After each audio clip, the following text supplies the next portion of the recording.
So here we have a password protected frequency, as you can see. Amazing. I'm going to clear this. It took me maybe a few hours to figure out, because it's cancer. It's absolute cancer. And I almost had leukemia. This was the first of the time. This was the thing that literally gave me a brain aneurysm. It's not nice. I don't like it. I never want to see this thing again.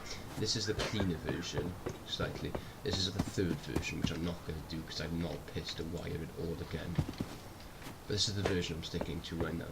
So what it is a password protected RF frequency thing.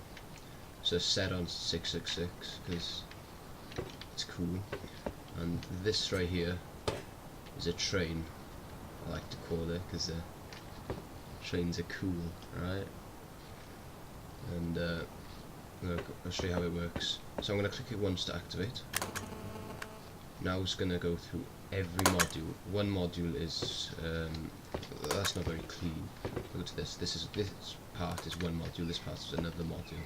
It has 3 blockers, one whatever that is, and 1 memory cell plus 2 things. And it also connects up. The memory cells connect up to this, so it reads it all in bits. So now we're going to change those bits.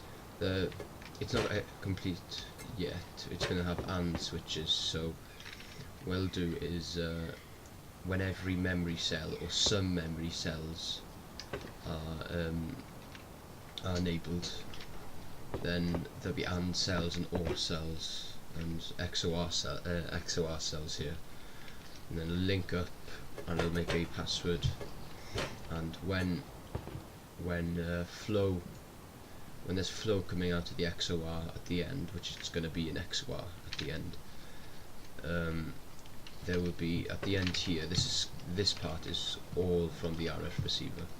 This part, the power out, will go maybe over here, and I'll go to a broadcast or something, or whatever I want to do with it. So a door controller or something.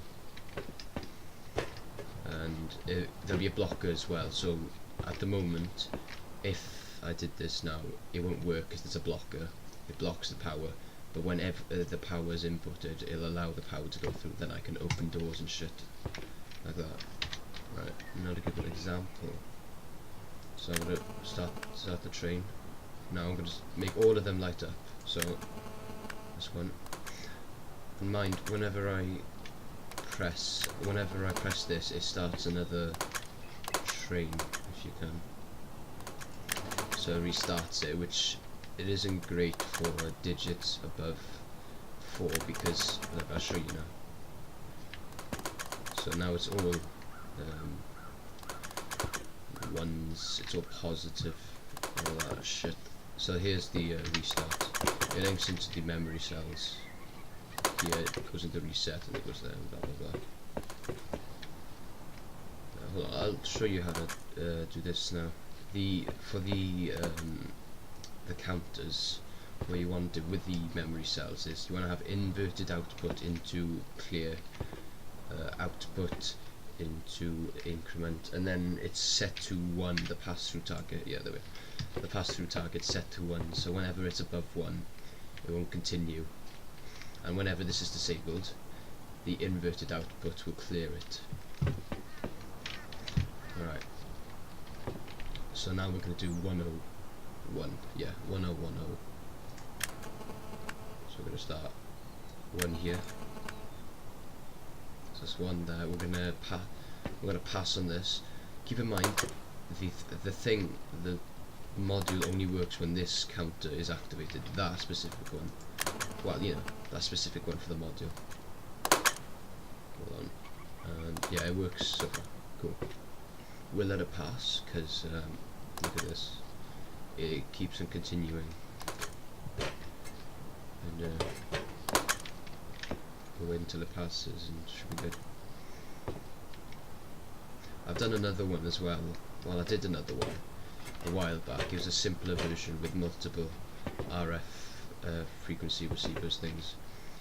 It was basically 1 RF receiver per memory cell, and there were 5. So you have 5 memory cells, and those all had to be activated. There'll be AND switches at the end that will allow pass through of a frequency to a light or something. And it worked pretty well. It was pretty simple as well. So yeah. This is a much more complex version, and it uses less. Well, I don't know about less HQM and shit like that. So now we're gonna do. Now we're gonna do 0011. Oh shit! Gotta restart it. Yeah, it's working now. So yeah, it's done now. So whenever it hits that, boom. We're gonna wait until it hits that. There we are. So that's all at the moment. Later on I'll make pass through or something. Whenever pass throughs 1 allow, and so go into AND switches. Or I might get rid of the.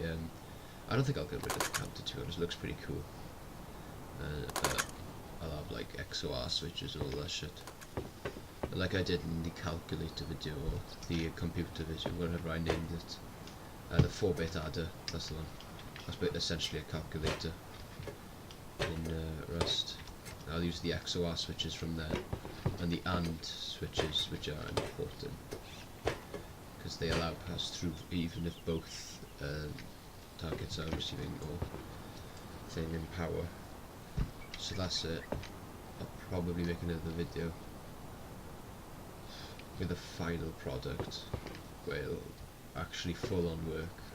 It'll be pretty cool. It'll be super popular, you know, where we get millions of racks like Lil Pump, and we'll get half a dropout like Lil Pump, of course. Hence his new album. Alright, goodbye.